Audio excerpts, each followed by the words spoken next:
बघा, मागच्या वेळेस शिवसेनेच्या वेळेस जेव्हा अपात्रतेबद्दलचा निकाल होता त्यावेळेस उत्सुकता सगळ्यांमध्येच खूप होती. आज ती तशी एवढी राहिलेली नाहीये. तुम्ही जर एक बघितलं तर 31 जानेवारीपर्यंत राहुल नार्वेकरांना वेळ दिला गेला होता. तो सुप्रीम कोर्टाने 15 फेब्रुवारीपर्यंत एक्सटेंड केला. त्याच्यातच इलेक्शन कमिशनचा निर्णय आला. त्यामुळे थोडं राहुल नार्वेकरांना ह्याचा आधार ते घेऊ, जरी ते म्हणले ते घेणार नाही तर ते घेऊ शकतात त्याचा आधार. आणि आज परत तशाच शक्यता की कोणच अपात्र नाही. आता तुम्ही बघा, कोणच अपात्र नाही झालं तर मागच्या वेळेस पण शिवसेनेच्या बाबतीत एकनाथ शिंदेंचं पद मुख्यमंत्री पद राहिलं. जर आज पण कोण अपात्र नाही झालं तर अजित पवार यांचं उपमुख्यमंत्री पद तर राहीलच. आणि मग असं म्हणायला की कोणच अपात्र नाही, पण पुढे उद्धव बाळासाहेब ठाकरेंचे आमदार आणि पवार साहेबांचे आमदार त्यांच्यावर टांगती तलवार तर राहणारच आहे व्हिपच्या बाबतीत.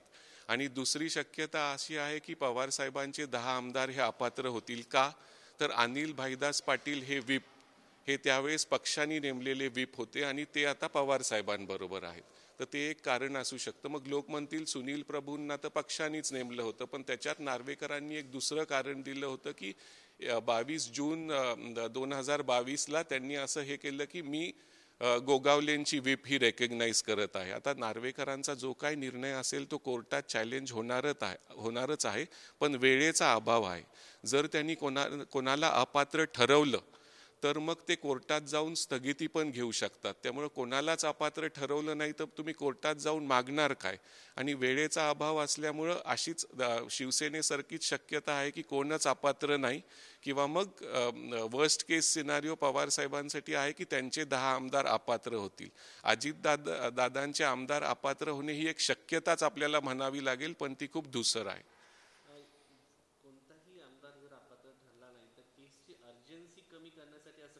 हो, स्ट्रॅटेजी आपल्याला नाही म्हणता येणार, कारण निर्णय ते देणार आहेत. आता त्यांचं ते पद आहे आणि ते निर्णय देऊ शकतात. पण कोणच आमदार अपात्र नाही झाला जसं मागच्या वेळेस पण आणि आज पण त्यांनी तसंच केलं, तर मग तुम्ही स्थगिती तरी कशावर मागणार. कोर्टात जाऊन तुम्ही काय हे करणार, अर्जन्सी काय दाखवणार. आणि वेळेचा अभाव, आता इलेक्शन लोकसभेचं येते, त्याच्यानंतर 7-8 महिन्यात विधानसभेचं इलेक्शन आहे, तर ते एक असू शकतं. आणि जरी कोणाला तुम्ही अपात्र त्यांनी ठरवलं आज 10 आमदारांना किंवा दादांच्या 40 आमदारांना किंवा पवार साहेबांच्या 10 आमदारांना, तरी त्यांची अपात्रता लगेचच स्टार्ट होती, म्हणजे त्यांच्या डिसिजन पासून.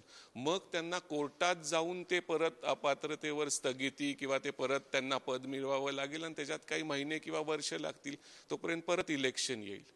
व्हिपचा मुद्दा खूप महत्त्वाचा असेल का या ठिकाणी, कारण मागच्या वेळी तुम्ही जसं म्हणलात तसं की सुनील प्रभूंचा व्हिप हा नव्हता यांच्याकडे, पण आता तेव्हाचा व्हिप जो अनिल पाटील होते ते आता अजितदादांकडे, त्यामुळं निकाल शरद पवारांच्या आमदार अपात्र होण्यासाठी तो मुद्दा खूप महत्त्वाचा. हो, बघा तुम्ही निकाल आता इंटरप्रिटेशन तुम्ही कसंही करू शकता दोन्ही बाजूनी. त्यावेळेस त्यांनी इंटरप्रिटेशन असं केलं की गोगावलेंचा व्हिप त्यांनी रेकग्नाइज केला आणि त्यांनी टेक्निकल मुद्दे दिले. पण ह्यावेळेस त्यांना अजून सोपं आहे, कारण अनिल भाईदास पाटील हे पक्षानेच नेमलेले व्हिप होते आणि ते नेमके अजितदादांकडे आलेले आहेत. तर ते म्हणू शकतात की मी त्यांचं हे ग्राह्य धरतो. कारण आता जेव्हा सुरुवातीला जितेंद्र आव्हाडांनी 9 आमदारांविरुद्ध कारवाईसाठी मागणी केली, म्हणजे अजितदादा आणि त्यांचे 9 मंत्री जे भाजपमध्ये गेले इनडिसिप्लिनच्या नावावर, नंतर 20 आणि नंतर 11 म्हणजे एकूण 40 आमदार. आणि त्याच्यानंतर सप्टेंबरमध्ये अनिल भाईदास पाटलांनी पण 10 आमदार जे पवार साहेबांबरोबरचे आहेत त्यांच्या विरुद्ध कारवाई.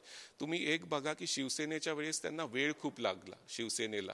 तसं राष्ट्रवादीचं जे प्रकरण आहे ते बऱ्यापैकी लवकर निकालात आलेलं आहे, इलेक्शन कमिशनमध्ये पण आणि आता आज अध्यक्षांकडून पण. निकाल तो काही असू, त्यांच्या विरोधात असू, पण राष्ट्रवादीला त्याचा ॲडव्हान्टेज मिळाला आहे की लवकर त्यांचं निकालात आलेलं आहे प्रकरण. आणि आज जो काही निकाल येईल तो आपल्याला 4 वाजता अध्यक्ष वाचन करतील तेव्हा समजेलच. देश विदेशातील प्रत्येक घडामोडींचे लाईव्ह अपडेट मिळवण्यासाठी आता साम टीव्हीच्या सर्व सोशल मीडिया प्लॅटफॉर्मला लाईक, फॉलो आणि सबस्क्राईब करा. तसंच सर्व नोटिफिकेशनसाठी बेल आयकॉन प्रेस करायला विसरू नका.